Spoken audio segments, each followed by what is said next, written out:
Talaga nga namang mainit-init na po guys ang tensyon between the former president and the current administration. So nagsalita na nga po guys itong si President Marcos after pong maglabas ng pa-press conference itong si Mauning. Kasi nga guys, 'di ba? If you will remember, nagsalita noong isang gabi itong si former President Duterte na anong sabi niya? Na hindi daw po totoo itong gentleman's agreement or yung secret deal na siyang pinasinungalingan ng China. Ano yung sabi ng China? Totoo po at nag-i-exist po guys yung gentleman's agreement nila during the time of former President Duterte. So ngayon nga po guys, malinaw po na sinabi ni President Marcos na napakasinungaling liar itong si Digong. Well, talagang hindi na natin maitatanggihan. Talagang sinungaling naman talaga. Kasi guys, 'di ba, kung matatandaan nyo, nung prayer rally sa Davao, ano yung sabi niya? May presidente tayong adik, presidenteng bangag, 'di ba? Yan yung sabi ni Digong.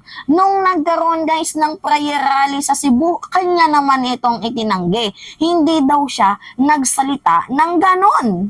Talaga nga naman guys na yung sinabi ni PBBM na hindi siya naniniwala kay Digong, talagang malinaw na may hugot na po dyan ang ating presidente. So ngayon nga po guys, tinatanong ni President Marcos na bakit hindi na lang kayo umamin. Hindi naman po guys ino-honor ni President Marcos yung agreement na yan. Kasi in the first place, wala naman pong dokumento. Pero gustong malaman ni President Marcos ang tatlong bagay. Una, ano nga ba talaga ang mga pinag-agrihan ni former President Duterte at ng presidente ng China noong panahon niya? Kasi malinaw naman sa atin guys, no?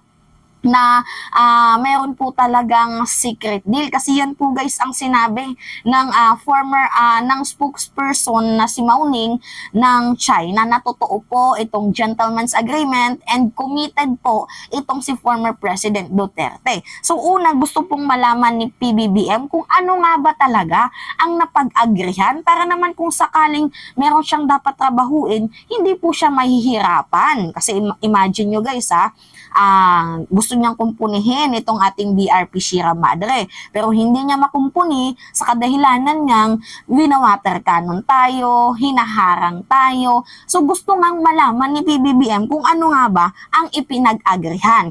Pangalawa, ano nga ba ang ipinamigay? Kasi nga guys, galit na galit ang China sa atin eh. 'Di ba? So, tinatanong niya kung may ipinamigay ba or wala. Gusto niyang malaman kung meron bang ipinamigay. Pangatlo, ano yung laman ng secret deal na yon? Oo guys, malinaw sa atin na merong secret deal. Pero bukod po guys, dito sa hindi tayo magdadala ng pangkumpuni diyan sa BRP Sierra Madre, ano pa yung nilalaman ng secret deal? At pang-apat, bakit daw po secret deal ang nangyari? At saka bakit hindi daw po pinaalam kay President Marcos nung pumapasok pa lamang po itong si PBBM sa kanyang administrasyon para naman na kahit papaano nagagawan sana ng solusyon ni President Marcos ang bawat sitwasyon. Kasi guys, ang nangyayari, nilalagay po guys ni Digong sa panganib ang bansang Pilipinas. Kaya nga po guys, nagmamakaawa itong si President Marcos na sana umamin itong si Digong para nang malaman niya kung ano nga ba yung mga pwede niyang gawing solusyon sa mga kalat na ginawa ni Digong. Kasi nga guys, nakakapagtaka nga naman. Lahat tayo nagtataka, 'di ba, na itong si Digong abogado. And also si PBBM nagtataka din na 'di ba, abogado itong si former President Duterte. Yung gusto ng mga abogado, 'di ba, lahat noted, lahat nakasulat. Bakit itong si Digong, abogado, may agreement, pero walang dokumento? Kagaya ng sabi ni Roque, ang nangyari daw po guys ay verbal agreement. Na yan po guys yung ini-insist ngayon ni President Marcos na abogado ka, pero bakit wala kang record? 'Di ba? Although hindi naman po guys ino-honor ni President Marcos itong agreement na to, pero mayroon siyang ilang question. 'Di ba na kung hindi totoo ang agreement na yan, bakit galit sa atin ang China? Bakit parang may kinukuha sa atin ng China, bakit tinaharangan tayo? Kaya nga, gustong magkaroon ni PBBM guys ng kalinawan. Kasi nga, di ba, kinonfirm na guys ng China, na totoo po, itong tinutukoy na secret deal kahit pa itinanggi ito ni Digong. Now, nagsalita itong si President Marcos. Ngayon, pakinggan natin ha, pakinggan natin. Wait lang guys, naglo-loading siya. Ito, pakinggan nyo ha. With the confirmation of the Chinese embassy, we now know that there was a secret agreement. Kumbinsido si Pangulong Ferdinand Marcos Jr. na mayroon ngang pinasok na kasunduan ng nakaraang Duterte administration sa China na umano'y isang gentleman's agreement. Ang sinasabing gentleman's agreement ay may kaugnayan sa BRP Sierra Madre sa Ayungin Shoal. Para kay Pangulong Marcos, ang kasunduan na ito ay isang secret agreement. Sa akin, in my mind, meron talaga silang secret na patago na usapan. Maliwanag na para sa akin, may usapan sila na tinago nila sa taong bayan. Diba? Sabi niya, maliwanag na sa akin na meron silang tinago dito sa ating bayan. So, in a professional way pa din hinandle ni President Marcos, kahit pwede niyang sabihin na sinungaling itong si Digong. Sa sinasabi niyang hindi totoo ang secret deal, pero sabi ng China, meron silang agreement. So, malinaw pa sa sikat ng araw na sinungaling itong si Digong. Ang problema, syempre, you know what guys, lahat naman po kayang i-handle ni President Marcos in a professional way. Kagaya nito, 'di ba? Para hindi ka makasakit ng damdamin. Kunyari, mabaho hininga mo. Tapos naamoy ko. Para hindi kita masaktan, ang sasabihin ko, mukhang kinulang ata yung toothbrush mo sa toothpaste. O edi para sa susunod, yung nakarinig nung sinabihan ko, dadamihan na yung toothpaste para alam niya na, ay, baka mabaho yung hininga ko. Ganun yung papasok sa isip niya. So ngayon nga po guys, itong si President Marcos, syempre, kahit sinasabihan siya na adik, bangag, crying baby, hindi nakapag-aral, putang ina, at kung ano-ano pa, hinahandle niya pa din ito guys sa professional way.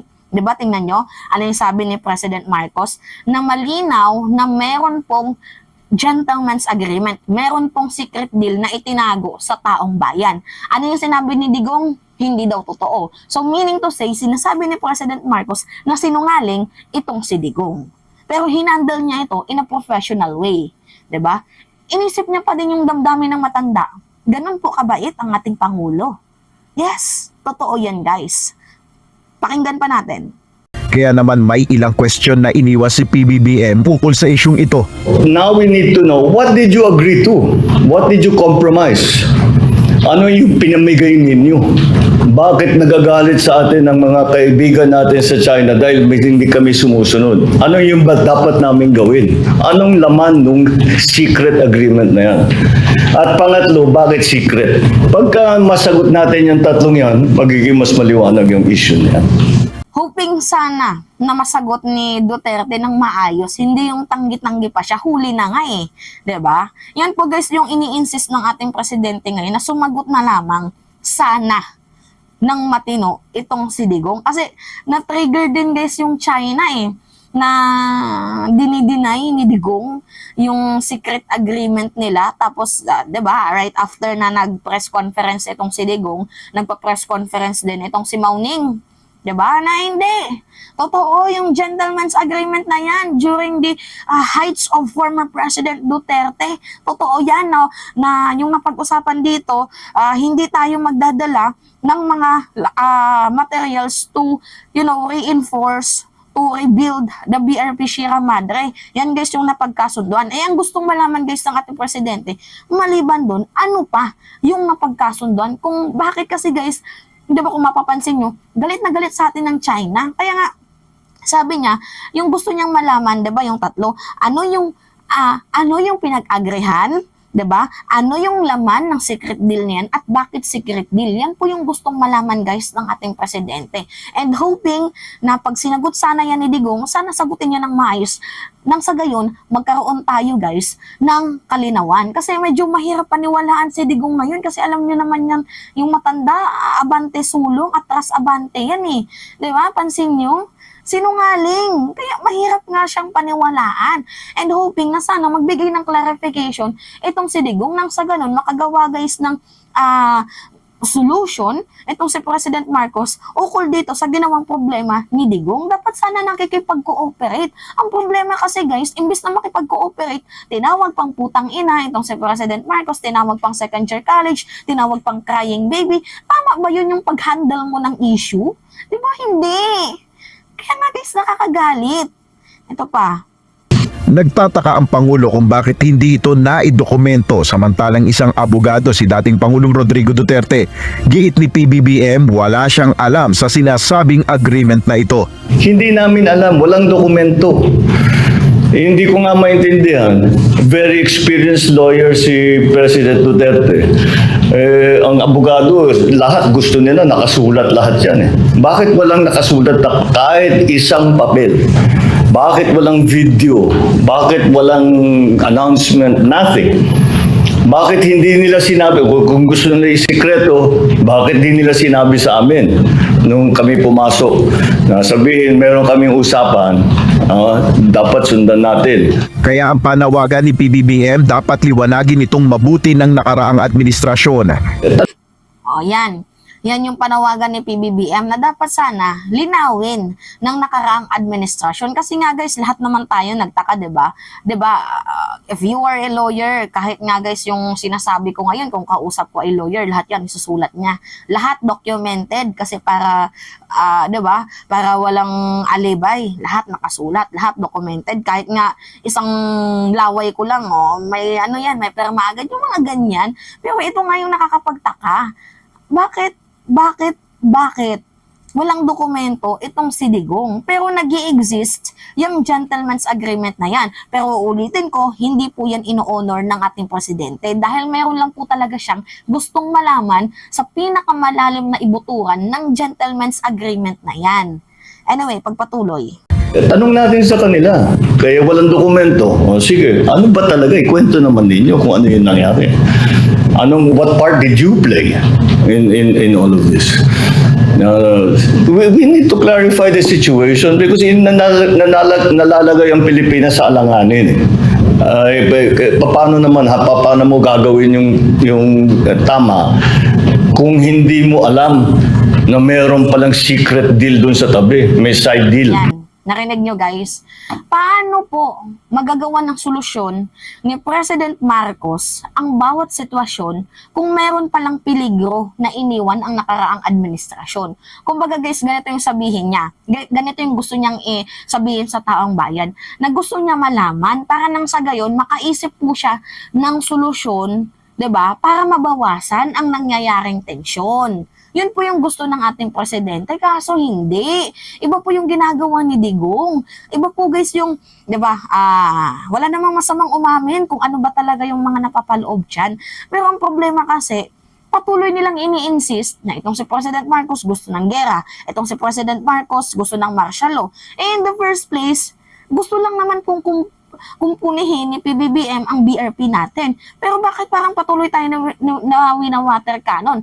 And then, nalaman natin na mayroong secret deal, so sana sinabi sa kanya nang sa gayon magawa nito ng paraan. Kasi lahat naman talaga guys, nagagawa sa magandang usapan. Maliban nga lang, kapag sinto-sinto, ang iyong kausap talagang mahirap talaga yan, mahirap yan gabayan.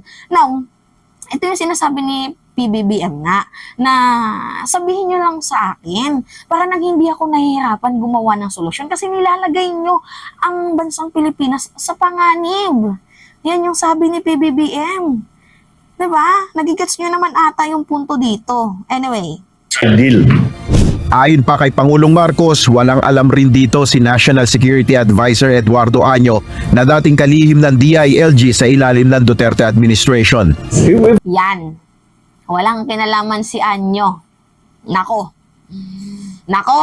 dapat magpaliwanag si Digong kasi 'di ba binanggit niya si Año, apat yun yung tao na binanggit ni ni Digong, nakasama niya daw.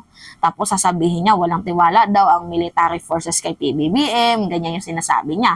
Ngayon, oo, kabinete ni Digong noon itong si Anya, pero hindi daw siya kasama sa secret deal, wala daw siyang kinalaman.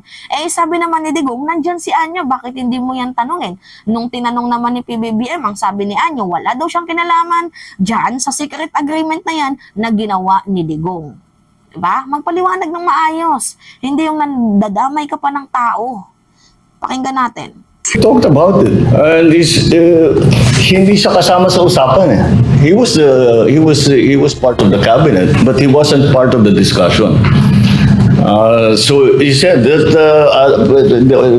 he had some vague knowledge that of course, that we were talking to China, but we are always talking to China because we're trying to minimize the tensions in West Philippine Sea. So, but who are the others that were involved? Sino ba ang kakausapin ng Embassy of China or China pagka magkakaroon ng secret agreement? Sinong kinausap nila? Tanong natin sa kanila. Tanong natin sa official. If I made an agreement with anyone, you can ask the foreign secretary.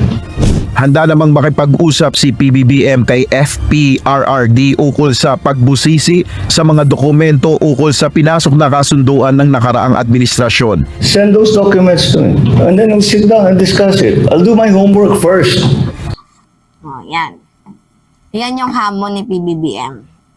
Send the document first and I'll do my homework first. Diba? I-send nyo kay PBBM nang sa gayon magkaroon guys ng kalinawan. Diba? Or di kaya kung wala kayong dokumento, kung verbal lang, sabihin nyo yung totoo. Nang sa gayon magawan po guys ng solusyon ni President Marcos ang nangyayaring napakainit na tensyon dyan sa West Philippine Sea. Ang kailangan lang naman talaga kasi dito guys, cooperation. Yes, cooperation lang guys. Kaya hindi tayo nagkakaroon ng unitement kasi hindi kayo nakikipag-cooperate. 'Di ba? Hindi naman sa sinasabi ni PBBM na anti-China siya or crying baby ng US, but he is trying to cooperate with the recent administration kung sila man po ay mga pro-China. Makipag-cooperate na lang nang sa gayon, 'di ba? Ma-escalate yung nangyayaring tension. Kung napakainit, gawa ng solusyon. Kagaya ng ginawa ni Trillanes noon.